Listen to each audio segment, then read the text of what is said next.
A stuntman, just recovering from a near-fatal accident, finds himself on a mission to locate a missing movie star.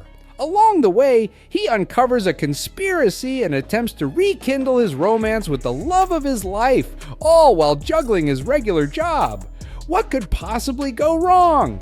Get ready to relive the adventure as we recap the story of action and drama film today. The Fall Guy production year, 2024.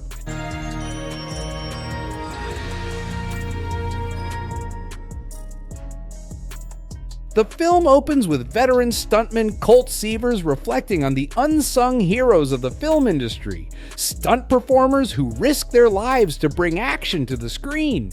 Colt is passionate about his job, but even more so about Jody Moreno, a camera operator with dreams of becoming a director. While working on a big film starring Hollywood A-lister Tom Ryder, Colt prepares for a dangerous fall stunt. Something goes wrong, and Colt takes a devastating hit to his back, forcing him to leave the stunt world and Jody behind. 18 months later, Colt is a valet driver, disconnected from his former life and avoiding contact with Jody. One day, a former coworker spots Colt and mockingly calls him the Fall Guy due to his infamous accident. In a flash of anger, Colt performs reckless donuts in the parking lot. Shortly after, he receives a call from Gail Meyer, a producer who frequently works with Ryder. Gail offers Colt the chance to be Ryder's stunt double again in an ambitious new sci-fi film, Metal Storm. Initially, Colt refuses until Gail reveals that Jody is directing the film. Reluctantly, Colt returns to the set where he reunites with his old friend and stunt coordinator Dan Tucker. Colt's first challenge back is a nerve-wracking cannon roll stunt on the beach. Despite his fears of failing in front of Jody, Colt successfully completes the stunt, signaling he's okay with a thumbs up, an old stuntman habit. However, when Jody spots Colt, her reaction is far from warm. Despite Gail's claim that Jody requested Colt for the job, it becomes clear that Jody wasn't expecting him at all. As the next stunt involves being set on fire and thrown against a wall, tensions rise. Colt and Jody engage in a conversation about the scene that mirrors the unresolved tension between them, thinly veiling their discussion of their relationship.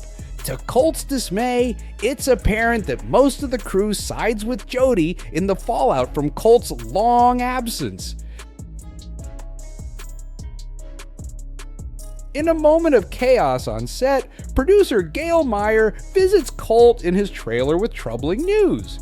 Tom Ryder, the star of Metal Storm, has gone missing after getting involved with some shady characters. With the film's production hanging by a thread, Gail tasks Colt with tracking Ryder down within 48 hours to save Jody's project. Left alone, Colt sits in his car, reflecting on his relationship with Jody while listening to Taylor Swift, tears falling as he remembers the past. When Jody unexpectedly shows up, Colt quickly wipes his tears, trying to play it cool. She hops in the car and shares how much this film means to her. And Colt, despite the unresolved tension between them, promises he won't let anything derail her career. Determined to help, Colt heads to Ryder's apartment, hoping for clues to his whereabouts. Instead, he's ambushed by Ryder's girlfriend and Metal Storm's lead actress, Iggy Starr. After a chaotic fight that sends them crashing around the apartment, Colt realizes Iggy is using a prop sword. Once they clear things up, Colt explains his search for Ryder, convincing Iggy he's trying to save the production. She directs him to a nightclub where Ryder's drug dealer, Dune, is likely to know more. Colt, decked out in a flashy outfit to blend in, enters the club and confronts Dune. When he starts asking about Ryder, Dune hands Colt a drugged drink, setting him up to be taken out by his goons. Despite tripping on the effects of the drug, Colt manages to fight off 3 attackers in a wild, hallucination-filled brawl, even seeing a unicorn at one point.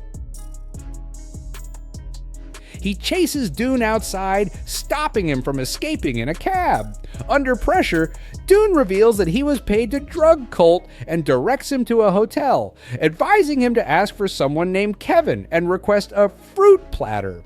At the hotel, Colt unexpectedly bumps into Jody, who is frustrated about the studio interfering with the romantic arc of her film. They briefly commiserate before Colt heads to meet the concierge Kevin. Kevin hands him a fruit platter, which is just a coded way of giving Colt the key to Tom Ryder's hotel room. After fumbling with the key and a few failed attempts to open the door, Colt finally resorts to brute force, knocking the door down. While inside, Jody calls Colt, sharing more film ideas and engaging in some playful banter, easing the tension between them. However, Colt's investigation takes a grim turn when he stumbles upon the lifeless body of another stuntman, Henry Herrera, lying in the bathtub filled with ice. Panicked but determined, Colt calls Gail for advice. She urges him to avoid the police, but Colt is forced to talk to an officer when one approaches him over his illegal parking. Colt mentions the body in the tub, but when they return to the room, the tub is mysteriously empty, leaving Colt with nothing but a parking ticket. The next day on set, Dan grumbles about Jody's new, grander ideas for the shoot, likely inspired by her recent conversation with Colt. With Ryder still missing, Colt steps in as Ryder's stunt double, and the crew plans to use deep fake technology to digitally place Ryder's face over Colt's.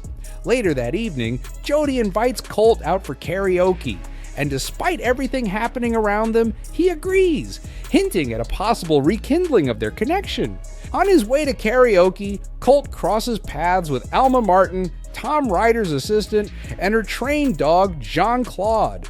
Alma shares that the last time she saw Ryder and Henry Herrera was at a wild party before Gail summoned her away.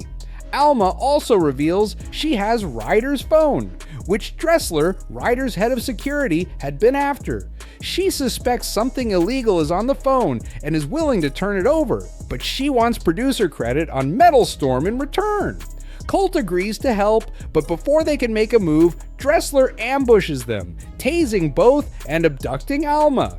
Colt, recovering from the shock, grabs Jean-Claude and steals a truck to chase after Dressler's van. Meanwhile, Jody is waiting at the karaoke bar, disappointed that Colt hasn't shown up. She takes the stage and sings "Against All Odds." Take a look at me now. While Colt is busy in a high-speed chase, Colt and Jean-Claude manage to jump onto the van, with the dog biting the goons, giving Alma the chance to take control of the vehicle.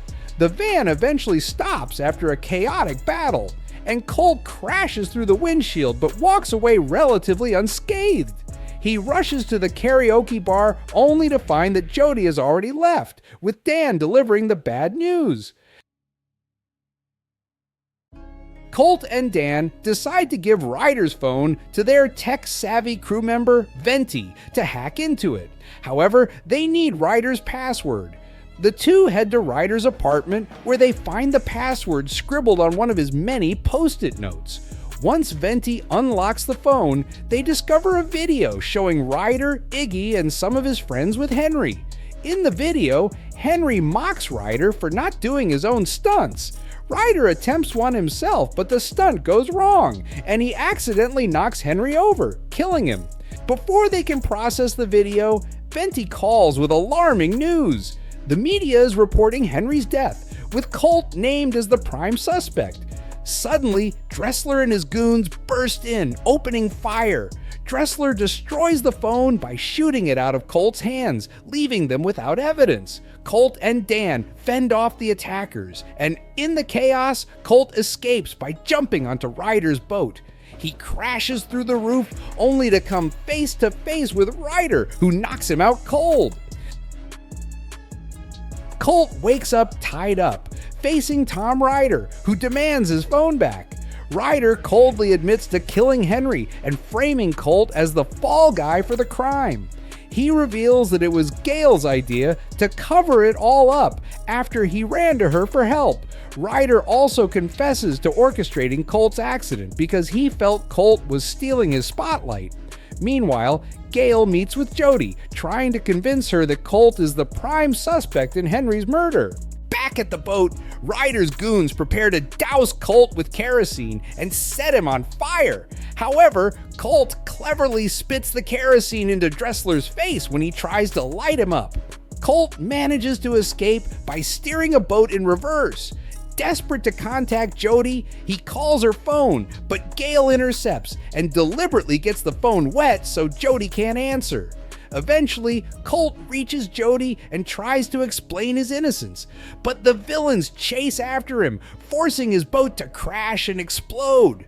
Although he jumps to safety, Colt is presumed dead, with the media reporting it as a suicide. Ryder and Gale take advantage of the deepfake technology to alter the video, using Colt's face on Ryder's body in the footage of Henry's murder. Colt sneaks back onto the Metal Storm set disguised as an alien extra. When Jody sees him, she's confused and beats him up, thinking he's a threat. Colt reveals his true identity, and before he can explain, Jody embraces him in a kiss, only for Gale to appear outside, forcing Colt to hide. Jody listens as Gale tells the crew about Colt's supposed suicide and how they'll now rely on visual effects to complete Jody's planned car jump stunt with Ryder in the spotlight for the film's grand finale. She also insists the focus be on Ryder's final monologue. After Gale leaves, Colt and Jody come up with a plan. They decide to push Ryder into doing the car jump stunt himself, knowing he will be mic'd up for safety reasons. Ryder often forgets he's being recorded and habitually says incriminating things out loud, thinking no one is paying attention. Colt and Jody hope to catch his confession on tape during the stunt, finally getting him to admit to Henry's murder. The crew sets up for the big scene, shooting Ryder's dramatic monologue. Jody slyly convinces Ryder to get into the car by telling him she needs a close-up. As soon as Ryder's in the car, Colt reveals himself and drives away, triggering Dressler and his goons to chase after them. With help from Jody and Dan, Colt manages to fend off the goons just long enough to get Ryder to admit to Henry's murder and to confess that Gale orchestrated the frame job.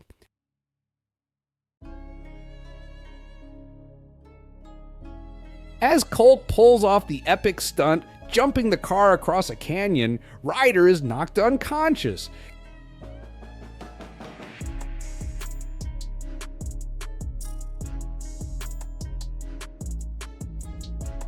Gale, realizing what's happened, calls in a helicopter to rescue both herself and Ryder. She manages to steal the confession tape in the chaos. But with Jody's help, Colt is launched toward the helicopter, where he fights both Gale and Ryder mid-air.